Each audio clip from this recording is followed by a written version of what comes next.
नमस्ते मित्रों। आज मैं अपना परिचय एक गायक के रूप में देना चाहता हूँ। हंसना मत, मैं ये सच्ची बात कर रहा हूँ।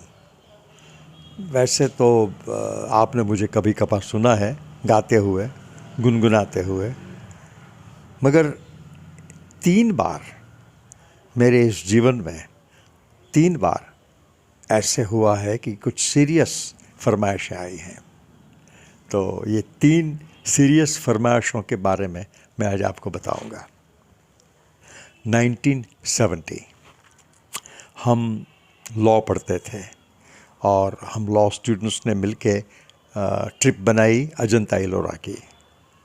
तो हमारे साथ हमारे बहुत प्यारे प्रोफेसर पाटिल शामिल हुए। वो और उनके एक दोस्त थे शाह साहब, और उनका बेटा और उनकी पत्नी। ये 2 और 3 बड़े लोग थे मीन्स उम्र में, और हम बाकी के विद्यार्थी थे। तो बड़े मज़े से हम निकले, सब इकट्ठे हुए बम्बई में और फिर चले। और रात को बहुत देर से, या कहते हैं ना कि बड़ी जल्दी सुबह में, हमें एक स्टेशन पर रुकना था, शायद करजत था, जहां हमें ट्रेन कनेक्शन मिलना था। तो वहाँ 3-4 घंटे का लेओवर था। तो हमने सब ने तो बस जमा दी प्लेटफॉर्म पर। बातें करते थे, कोई बैठा था, कोई अपनी बैग पर बैठा था, कोई ज़मीन पर बैठ गया, कोई बेंचें थी। तो हम सब बैठ के बातें कर रहे थे। और ठंड होती थी तो काफ़ी सिकुड़ा कर बैठते थे कुछ, और कुछ थोड़ा बहुत चल रहे थे, गाने गा रहे थे, अंताक्षरी हो रही थी, बहुत कुछ हो रहा था। हम कुछ 15-20 थे। तो अचानक हमारे पाटिल साहब, जो हमें बहुत प्यारे थे और बहुत very very friendly, very affectionate professor of income tax, और मुझे इनकम टैक्स बिल्कुल अच्छा नहीं लगता था, मगर पाटिल साहब बहुत अच्छा लगते थे। तो पाटिल साहब ने ऐसे पूछा कि भाई एक गाना है, वो मुझे बहुत पसंद है और मैं काफ़ी अरसे से नहीं सुना, आप कोई गा सकता है? तो सब ने कहा कौन सा गाना साहब, कौन सा गाना? तो उन्होंने कहा कि भाई एक गीत है मोहम्मद रफ़ी का, मुझे तुमसे मोहब्बत है मगर मैं कह नहीं सकता। तो 2-3 ने कहा कि हाँ, हमारे में कोई अच्छे गाने वाले थे, बहुत बढ़िया बढ़िया गाते थे, 3-4 तो अच्छे गायक थे। तो उसमें से एक ने कहा हाँ, मैंने वो सुना है मगर मुझे आता नहीं है, बिल्कुल थोड़ा बहुत आता है। बोलते कुछ भी आता है गा लो। बोलते नहीं साहब, मैं ये जो अच्छे गाने वाले जो होते हैं ना, वो बग़ैर तैयारी किए नहीं गाते। मैंने ये देखा है।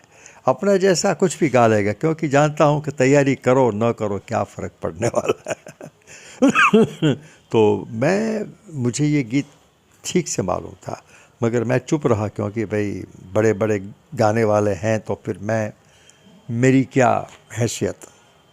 जब कोई आगे नहीं आया तो फिर मैंने कहा पाटिल साहब, मुझे ये गीत मालूम है, मैं गा सकता हूँ, ठीक से न गा पाऊँ मगर मैं गा सकता हूँ। बोलते ज़रूर गाओ यार, ठीक से न ठीक से क्या, मज़ा आएगा।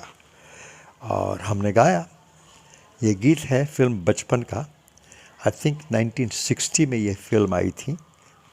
मैंने तो कभी देखी नहीं उसके बारे में, एक सिर्फ ये गीत और एक और गीत, 2 गाने ही उसके पॉपुलर थे, बाकी फिल्म के बारे में कुछ नहीं जानते। हाँ, संगीत जो था वो सरदार मलिक का था और गीत लिखा था हसरत जयपुरी ने। और ये बड़ा रोमांटिक गीत है।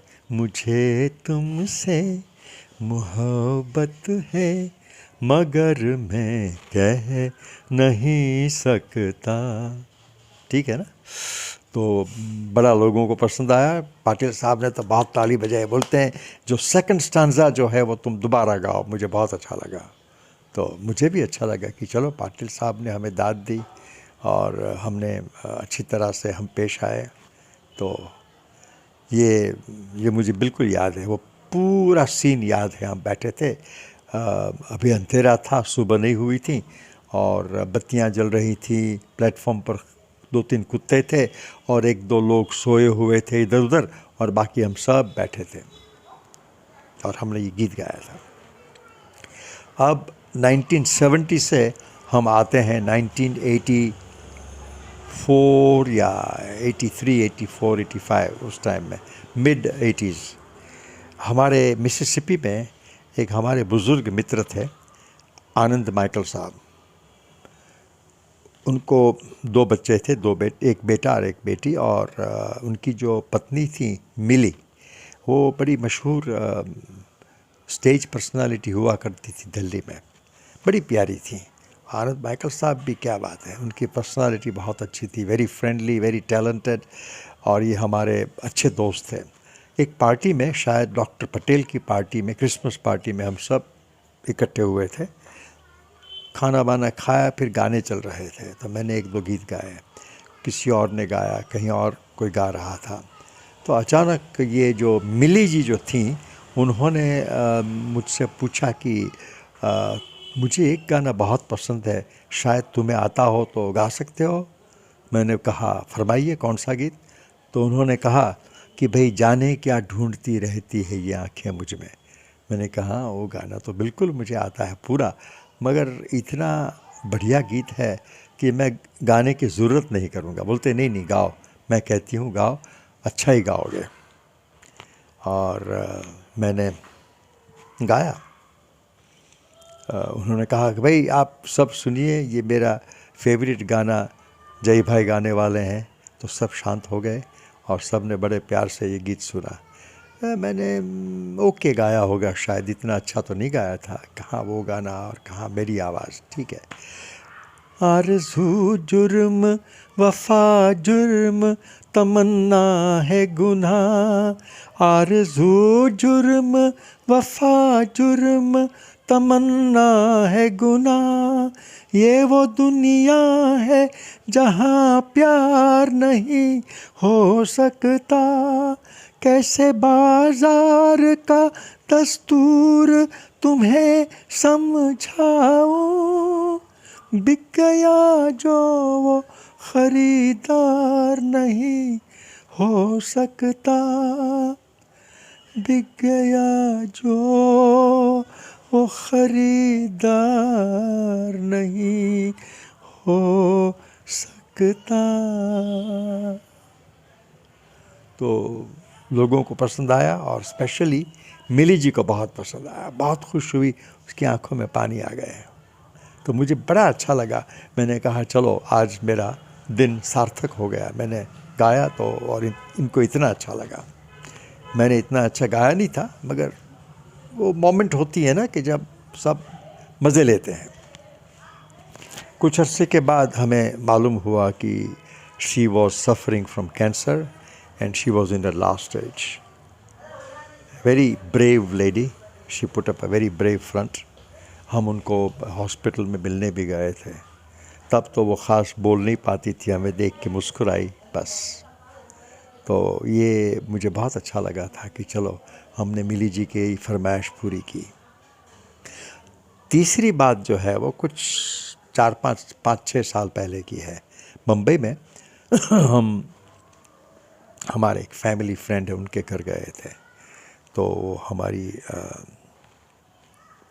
जो बुज़ुर्ग जो भाभी जो थी, तो वो व्हीलचेयर में थी, अपाहिज थी, मगर माइंड एकदम शार्प था और बड़ी शौकीन औरत थी। उसको गाने बहुत अच्छे लगते थे, फिल्में बहुत देखती थी, कपड़े भी बहुत सुंदर सुंदर हमेशा पहनती थी। तो उनको हम मिलने गए तो ज़रा हमें बुरा लगा कि भाई इतनी फैशनेबल, अच्छे अच्छे शौक़ वाली, टेस्ट वाली औरत, शौकीन, आज कैसी है। मगर वो बिल्कुल शी वॉज टोटली ओके। बोलते अरे आओ आओ बैठो, ये करो वो करो, ये नाश्ता लाओ। उनकी बहू थी, उनकी भतीजी थी, उनके हस्बैंड तो गुज़र गए थे। तो हम बैठे, बातें की, फिर गानों की बात निकली। बोलती हैं आजकल कुछ गानों में मज़ा नहीं आता है, वो पुराने गाने कितने अच्छे थे, कुछ गाओ। मैंने कहा मैं क्या गाऊँ? बोलते नहीं नहीं कुछ भी गाओ। मैंने कहा कोई आपको कोई गाना स्पेशली सुनना है? मैंने ऐसे पूछा जैसे मुझे हर गाना आता हो। तो मेरी ओर देख के कही कि हाँ, मुझे मोहम्मद रफ़ी बहुत पसंद है, तुम्हें पसंद है? मैंने कहा हाँ, मुझे तो रफ़ी किसको ना पसंद हो। बोलती नहीं नहीं, उसका एक गीत मुझे बड़ा बड़ा बड़ा प्यारा लगता है, सुहानी रात ढल चुकी न जाने कब तुम आओगे। मैंने कहा वाह, ये गाना तो बहुत सुंदर है, मैं गाने की कोशिश कर सकता हूँ मगर वो तो इतना अच्छा तो कैसे गा सकते। बोलते नहीं नहीं, तुम अच्छा ही गाते हो, मैंने तुम्हें सुना है। ठीक है, और फिर मैंने गाया, सुहानी रात ढल चुकी न जाने कब आओगे, सुहानी रात ढल चुकी ना जाने तुम कब आओगे, ला रा रा रा रा रा। तो उनकी आंखों से आंसू निकलने लगे, बहुत खुश हुई। वो ऐसे आ गई, कुर्सी पर थी और यूं करके मुझे हग किया और मुझे कहा मुझे बहुत अच्छा लगा। मैंने कहा आप यूट्यूब पर ये सब गाने सुन सकती हैं आजकल तो।